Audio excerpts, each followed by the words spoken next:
रूस और यूक्रेन के बीच चल रही लड़ाई को 11 दिन से ज्यादा हो चुके हैं।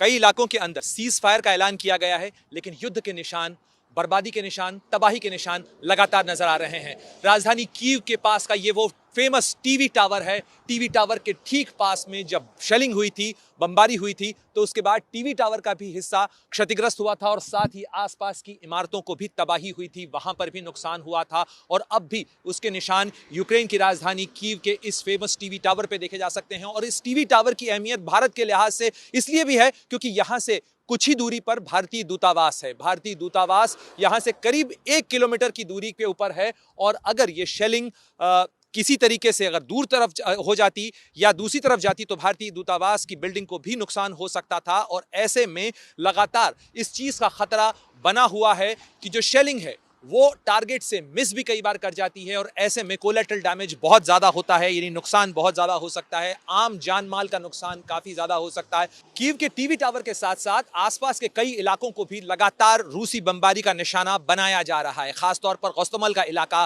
खासतौर पर इरपिन का इलाका, ये वो इलाके हैं जो सबर्ब्स के इलाके हैं। साथ ही जो राजधानी कीव है उसके जो शहरी इलाके हैं वहां पर भी किस तरीके की तबाही बमबारी में हुई है वो साफ तरीके से नजर आता है। ये कार इस समय यहां पर खड़ी रही होगी, उसी समय पर यहां पर शेल गिरा और उस शेल के कारण इस तरीके से तबाही हुई। ये कार जो है वो चकनाचूर हो चुकी है। जिस तरीके से इसका विंडशील्ड हुआ, ये केवल इंपैक्ट से होता है।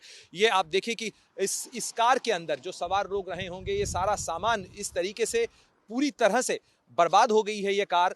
जिस तरीके से यहां पर इसके बाद इस पूरे इलाके के अंदर ये जो तबाही के निशान है, ये साफ बताते हैं कि ये जो स्ट्रीट लाइट्स हैं, ये जो साइनेज था, ये तमाम साइनेज, ये जो सारी चीज़ें यहाँ पर थी, ये दुकानें थी, ये जो मार्केट था, ये तमाम टीवी टावर के ठीक नज़दीक में था। साथ ही आसपास में रिहायशी इलाके हैं, पीछे लोग घरों में रहते हैं। साथ ही जो वर्क प्लेसेस हैं, कामकाज की जगह हैं, वो तमाम जगहें जो हैं वो लगातार, और आप देखें अभी भी धमाकों की आवाज रह रह के आ रही है। इस ऐलान के बावजूद कि कीव के इलाके में सीज फायर किया गया है, लेकिन आसपास के कई इलाके अब भी शेलिंग की जद में हैं, अब भी बमबारी की जद में हैं और लगातार इस तरीके के तबाही के निशान बढ़ते जा रहे हैं। यूक्रेन के सीने पर रूस की इस सैनिक कार्रवाई के जो निशान हैं वो साफ तौर पर बढ़ते जा रहे हैं और उससे दर्द देते जा रहे हैं। कैमरामैन मुकेश के साथ Pranay Upadhyay, Kyiv, ABP news.